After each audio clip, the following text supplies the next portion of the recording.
Si votre mois d'août a ressemblé à un chaos mental et relationnel à respirer, septembre 2026, le ciel redevient opérationnel. Après plusieurs mois de réajustement, les planètes elles retrouvent leur pleine puissance. Mercure recommence à penser clairement, Vénus harmonise les relations, Jupiter protège, tandis que le Soleil en Vierge nous invite à transformer l'intention en action concrète. Septembre, c'est pas un mois de grands bouleversements, c'est le moment de remettre de l'ordre et où on consolide les fondations. Et en plus, certains signes vont voir s'activer un portail de richesse, le Lakshmi Yoga. On verra à la fin si vous faites partie de ces signes. Si on reprend dans l'ordre, la première bonne nouvelle du mois, au mois d'août, Vénus, elle a pu nous rendre trop critiques, analytiques, insatisfaits dans nos relations et dans nos finances. Le 2 septembre, Vénus, elle rentre chez elle en balance. Et donc, on passe de la critique à l'harmonie. C'est le moment idéal pour pacifier les relations, amener de la beauté et retrouver un équilibre affectif et financier. Avec Vénus forte en balance et Jupiter en expansion en cancer, c'est l'essence du Lakshmi Tattva, le principe de Lakshmi. Quand les deux gourous du zodiaque, Jupiter, donc le guide spirituel, et Vénus, le guide matériel, sont au sommet de leur puissance, le mois de septembre entier va s'imprégner d'une énergie d'abondance globale. La sagesse et la protection de Jupiter qui s'allie au confort et à la diplomatie de Vénus. En plus, le 7 septembre, Mercure passe en Vierge, son signe d'exaltation et de domicile. Et le 9 septembre, il s'éloigne suffisamment du Soleil qui met fin à sa combustion. C'est la rentrée parfaite sur le plan intellectuel. Après un mois d'août marqué par la fatigue mentale et les quiproquos de la combustion, Mercure retrouve sa puissance maximale. Notre esprit devient une fusée, clarté, logique, sens de l'organisation chirurgicale. C'est la meilleure période de l'année pour planifier, lancer des projets professionnels, signer des contrats, négocier et trier ce qui ne fonctionne plus.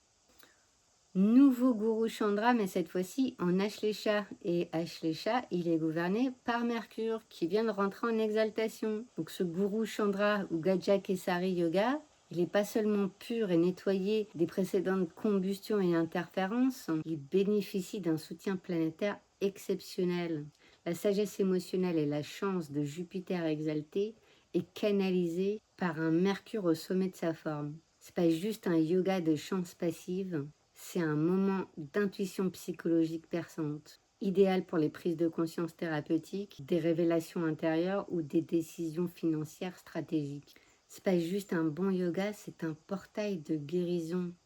Avec Jupiter exalté, la Lune qu'il rejoint en Ashlecha, donc en domicile, le 8 jusqu'au 9 septembre, un peu avant midi, le corps émotionnel, il peut lâcher des traumatismes anciens, les mémoires cellulaires, les patterns transgénérationnels. C'est le moment idéal pour les thérapies profondes, les initiations spirituelles, les rituels de guérison et même les travails sur le rêve et l'inconscient. Le 17 septembre, le Soleil quitte le Lion pour rejoindre Mercure en Vierge, s'éloignant de l'axe Ketu-Rahu. On a oublié d'évoquer le mois dernier. On quitte Je veux rayonner pour entrer dans Je veux améliorer. C'est la fin de la tension avec l'axe karmique qui a pu secouer notre ego, notre confiance en nous ou notre vitalité au mois d'août, début septembre, à cause de la conjonction Soleil-Ketu. En entrant en Vierge, en fait, le Soleil, il illumine le terrain qui a été préparé par Mercure, créant un nouveau Buddhatiya Yoga, mais cette fois-ci extrêmement sain et productif. L'accent de la fin du mois, elle va être mis sur le bien-être, sur la santé, la routine du quotidien et le service aux autres. En juillet, c'était Vénus qui était avec Ketu, donc l'amour était confronté au détachement, aux pertes de repères affectifs.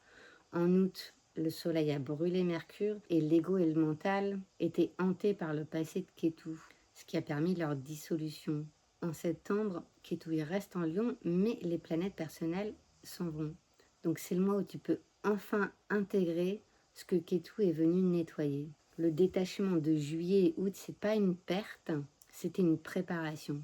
Autrement dit, Ketu, il a fini son travail de nettoyage et septembre, ça devient la digestion, l'intégration des révélations du mois de juillet et du mois d'août. Le 18 septembre, Mars entre en Cancer, donc pour y rejoindre Jupiter exalté. Sauf que c'est son signe de chute, de débilitation.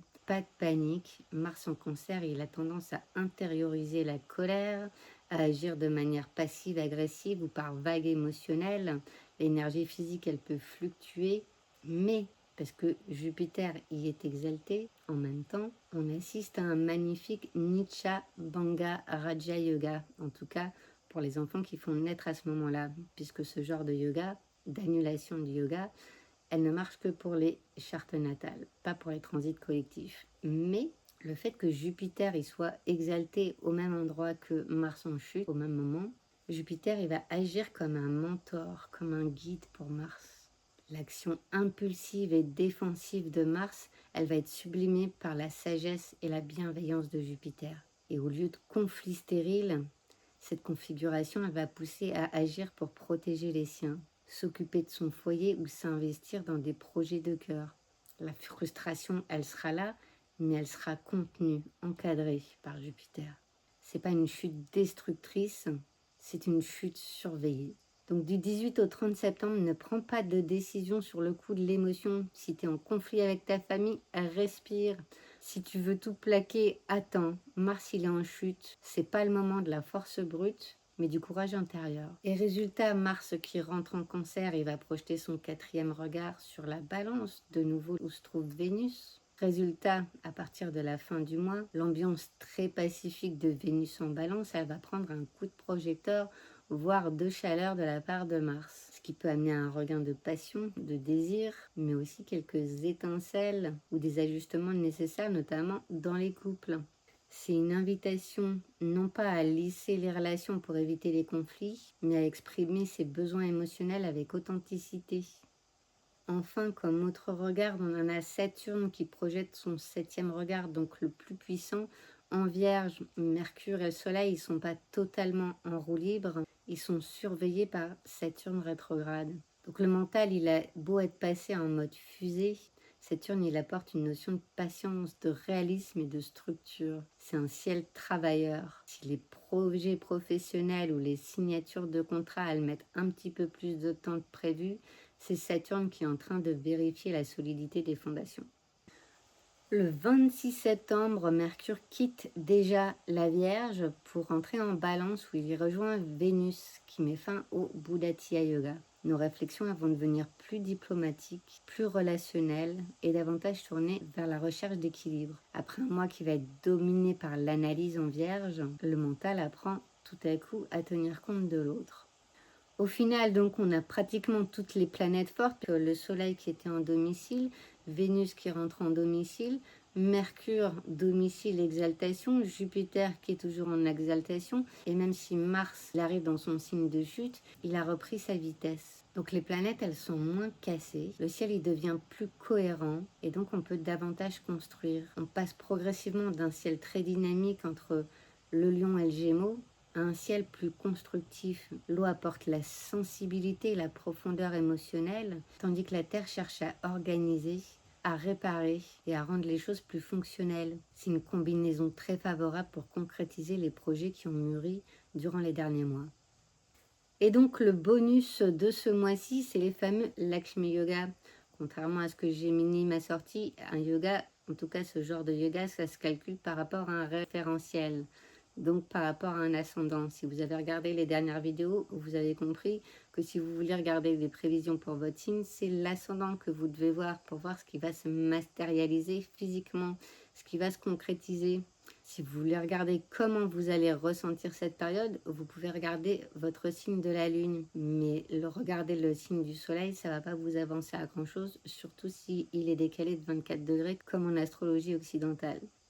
Donc, si on reprend ascendant par ascendant, parce qu'un transit, il agit jamais de la même manière pour tout le monde. Une planète, elle peut créer un yoga exceptionnel pour un ascendant et rester neutre pour les autres. Et avec ce Vénus en domicile, ça vaut vraiment la peine de vérifier, même si les définitions du Lakshmi Yoga, elles varient selon les écoles. Le Lakshmi Yoga en transit, c'est la bénédiction de la déesse Lakshmi qui s'active temporairement. C'est le principe énergétique de la grâce incarnée qui apporte fluidité, opportunité naturelle, attraction et prospérité. C'est plus qu'un programme, c'est presque un poème. Les conditions elles sont données pour un thème natal et dans ces cas-là, le yoga il va durer toute la vie. En transit, on va les appliquer de la même manière, mais la fenêtre, elle est temporaire. Le yoga, il s'active donc quand les conditions sont remplies par les planètes, mais comme elles sont en mouvement, il se referme quand elles se séparent. Il y a 2 conditions à regarder pour voir si on détecte un Lakshmi Yoga. La première, c'est la position et l'état du maître de la maison 9. Si vous ne savez pas ce que c'est une maison ni un maître, je vous invite à regarder les prochaines vidéos de la série puisque c'est le sujet. Mais il y a des articles sur mon site qui vous résumeront très bien le sujet. Donc maître de la 9 chez les béliers, les ascendants béliers, c'est Jupiter qui est exalté en maison 4, donc en maison Kendra. Première condition réunie. La deuxième condition, pour les textes de Parashara, il faudrait que le maître de la maison 1, en l'occurrence pour les béliers c'est Mars, soit fort. Mars il reste en Gémeaux jusqu'au 18 septembre, en maison 3, donc ce qui n'est pas une maison difficile. Moi j'ai envie d'estimer qu'il est suffisamment fort pour activer ce Lakshmi Yoga au sens de Parashara, mais même si on n'est pas d'accord, Phala Deepika, pour lui, la deuxième condition nécessaire pour activer ce yoga, c'est un Vénus en domicile ou en exaltation, en Kendra ou Trikona. En l'occurrence, pour les béliers, on a bien le Vénus en domicile en maison 7 à partir du 2 septembre. La maison 7, c'est une Kendra. Donc on a les premiers gagnants du mois de septembre avec, j'ai envie de dire, une double validation du Lakshmi Yoga. Pour les natifs du bélier, la première quinzaine est excellente. Votre maître d'ascendant, donc Mars, il vous donne l'élan nécessaire, tandis que Vénus débloque une fluidité relationnelle et ou matérielle dès le 2 septembre. C'est le moment d'agir. Le mois, il met l'accent sur l'équilibre entre vie privée et relations publiques. Le foyer va devenir prioritaire. Beaucoup peuvent déménager, rénover, acheter ou régler des histoires familiales. Mercure en maison 6, il va favoriser le travail, la santé, les routines. Vénus en maison 7, elle va apaiser énormément les relations de couple. Attention juste aux conflits émotionnels avec la famille après le 18 septembre.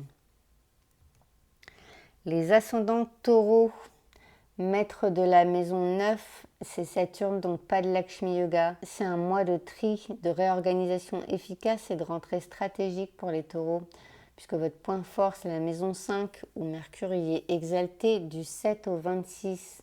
Donc votre esprit, il est d'une clarté absolue pour les investissements, les projets créatifs ou l'éducation des enfants. La maison 6, où il entre Vénus chez elle, même si c'est la maison des obstacles, Vénus, elle y apporte l'amélioration de la santé et la capacité de régler les litiges avec élégance. Et en plus, avec Mercure qui la rejoint le 26 septembre, c'est une excellente opportunité de négociation. Les ascendants Gémeaux, votre maître de la 9 aussi, c'est Saturne. Ça reste un mois magnifique pour l'expression de soi, les amours et les finances, puisque donc Mercure est exalté la plus grande partie du mois, donc c'est votre maître. Et il traverse une configuration qui est assez comparable à ce qu'on appelle un Bhadra Yoga, ce qui amplifie les qualités d'analyse, d'organisation et de discernement. Donc c'est un très beau mois financier. Mercure il va aider dans votre maison 4 les achats immobiliers, les papiers, les démarches. Et Vénus dans votre maison 5, elle va stimuler la créativité, les romances, le plaisir. Attention par contre, parce que Mars en maison 2, il peut cependant provoquer quelques dépenses émotionnelles. Les ascendants Cancer, maître de la 9, c'est Jupiter également qui est exalté dans votre maison 1. Et votre maître de la 1, c'est la Lune. L'avantage et l'inconvénient, c'est que la Lune, elle se déplace très rapidement. Donc à chaque fois qu'elle va être forte dans le courant du mois de septembre, comme par exemple le 8 et le 9 septembre pendant le Guru Chandra, hop, vous avez un Lakshmi Yoga au sens de Parashara. J'appellerais même ça un Lakshmi Narayana Yoga, puisque votre maître de la 9 se retrouve conjoint au maître de la 1, ce qui crée un lien entre le maître de la chance et votre maître principal. Mais de toute façon, quand Vénus il entre en domicile le 2 septembre dans votre maison 4, vous avez le Lakshmi Yoga au sens de Phala Deepika. Donc de nouveau, double validation. Le Cancer, c'est franchement la star du mois. Une immense vague de protection et de réalignement personnel vous attend. Une immense capacité de reconstruction. On reprend confiance, on retrouve une direction. Attention simplement à ne pas devenir trop réactif après le 18 septembre, puisque Mars y entre sur votre ascendant.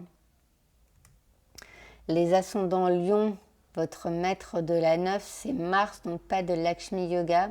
Le ciel, il vous demande de passer de la scène, donc l'ego, aux coulisses, l'intégration et les finances. Votre point fort, c'est la maison 2, où Mercure y est exalté dans votre maison des finances, dès le 7 septembre, qui est rejoint par votre maître, le soleil, le 17. Donc après les doutes du mois d'août à cause de Ketu qui était sur votre ascendant, vous voyez plus clair dans vos comptes. C'est une période dorée pour augmenter vos tarifs, structurer votre budget et communiquer. La maison 12 chez vous, c'est elle qui va voir passer le Guru Chandra du 8 septembre et la chute de Mars le 18. Donc c'est le moment idéal pour les retraites spirituelles. Les ascendants vierges, maître de la maison 9, c'est Vénus qui est en domicile en balance. C'est pas en Kendra, c'est pas en Trikona, donc il n'y a pas de Lakshmi Yoga, mais elle est en maison 2.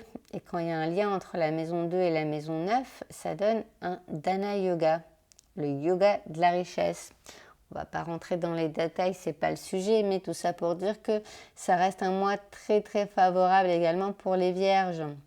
Une rentrée en puissance maximale, on reprend totalement le contrôle de sa vie et grâce à notre maître exalté, notre esprit il est affûté et nos finances sont protégées. Le soleil il vient même renforcer l'autorité, la visibilité et le leadership. Saturne en face en maison 7, il va nous demander de nous engager sérieusement et d'éliminer les relations superficielles. Enfin, avec Jupiter en maison 11, les ambitions professionnelles, elles reçoivent un boost phénoménal. Les amis ou le réseau, ils pourraient aider à concrétiser nos rêves. À bon entendeur. Après, je tiens à préciser en bonne vierge que là, on parle en signe entier. Il y a un autre système en maison égale qui est un peu plus précis et qui fait que si, comme moi, vous avez votre ascendant qui est à la fin ou au début du signe, les maisons, elles peuvent se déplacer, ce qui peut nuancer toutes ces analyses.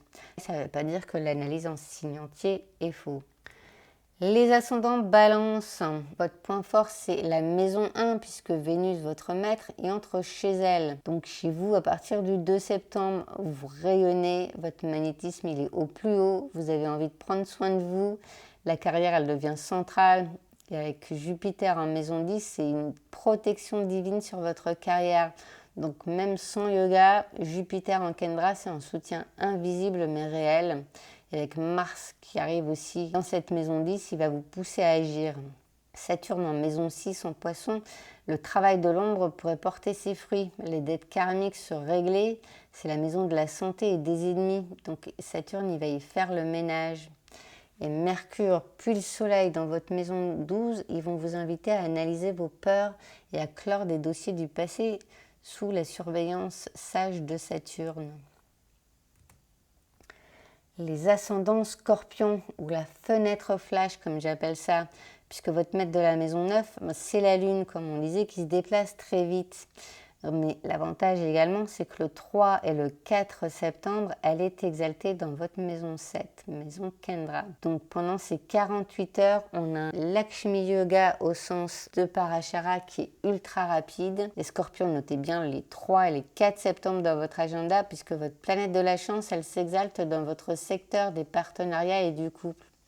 Votre patience, elle est également récompensée grâce à des appuis extérieurs, à une vision long terme, puisque votre point fort, c'est la maison 11. Mercure est au sommet de sa forme dès le 7 septembre, rejoint par le Soleil le 17. Vos projets pourraient se concrétiser de manière très logique et structurée. C'est un excellent mois également pour les voyages, les formations, la spiritualité grâce à Jupiter exalté dans votre maison 9.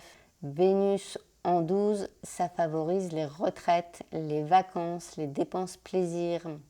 Gardez en tête que même si votre maître il est en chute à partir du 18, il reste sous l'aile de Jupiter, qui est le plus grand des bénéfiques. Le maître justement des ascendants sagittaires, le maître de la maison 9 pour les sagittaires, c'est le soleil qui est en domicile jusqu'au 17, mais pas en Kendra.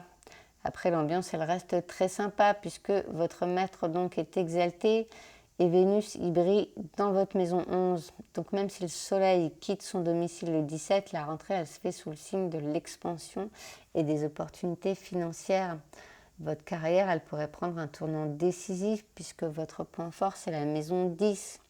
Avec Mercure qui est le maître de la 7 et de la 10, exalté dans votre maison du statut professionnel dès le 7 septembre.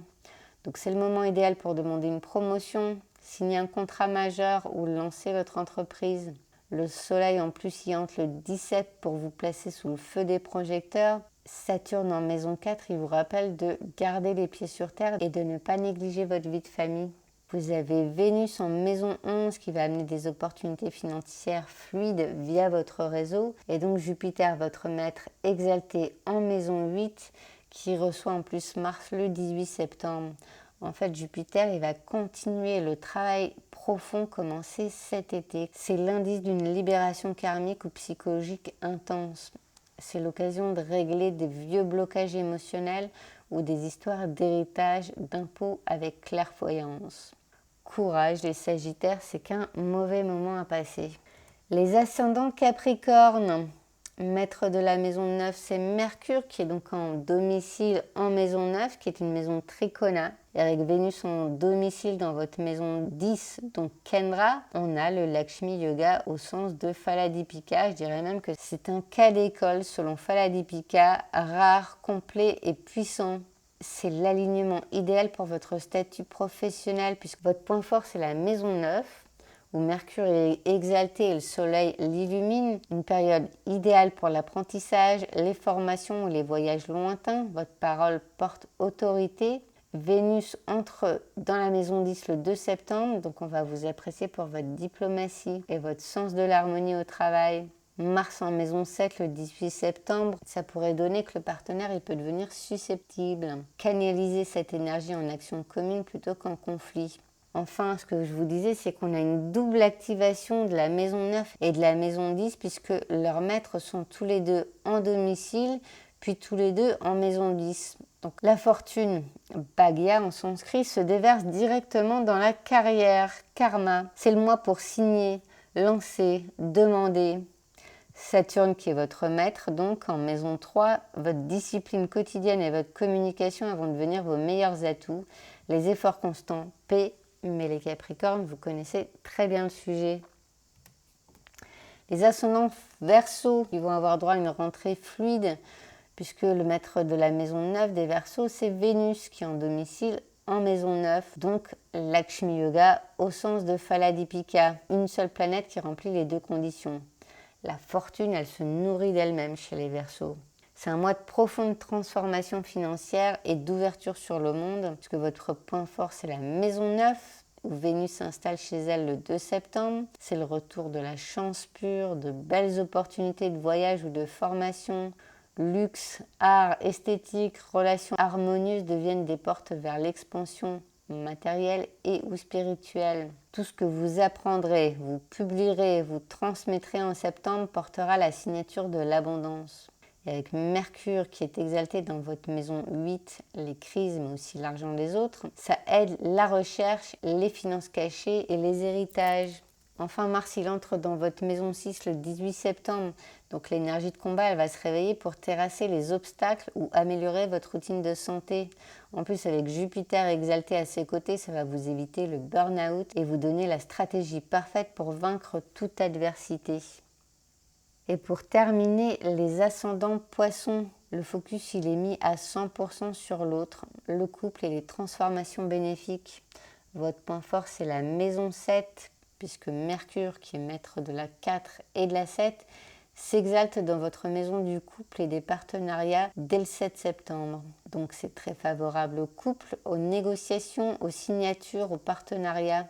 Vénus qui entre dans votre maison 8 le 2 septembre, elle va y amener des gains inattendus, de la fluidité dans les crises et même une vie intime épanouie.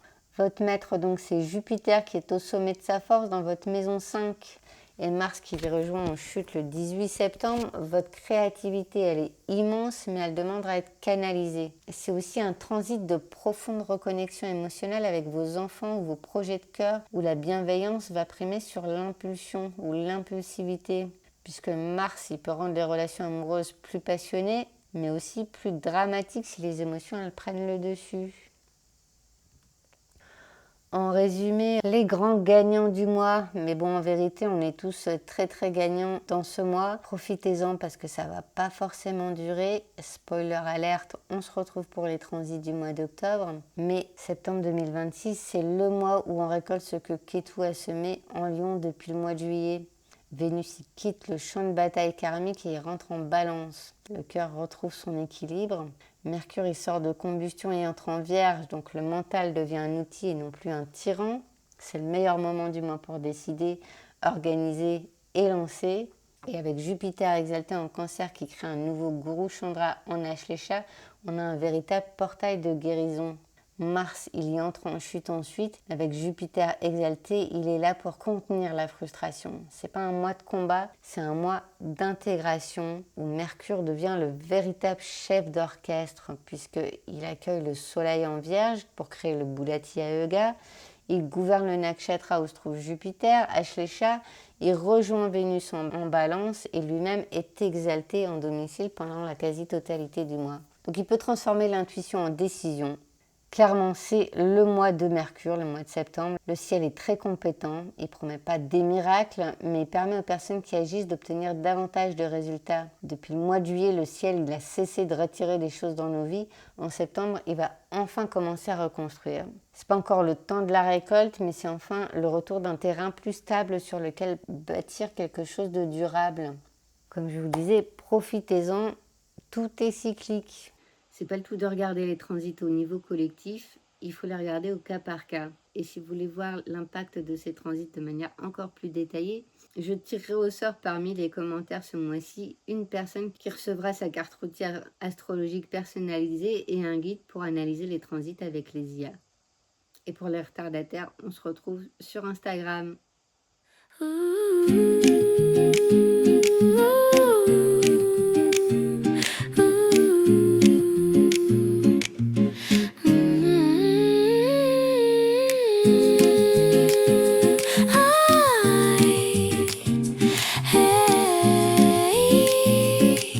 Un arc-en-ciel de couleurs, les couleurs.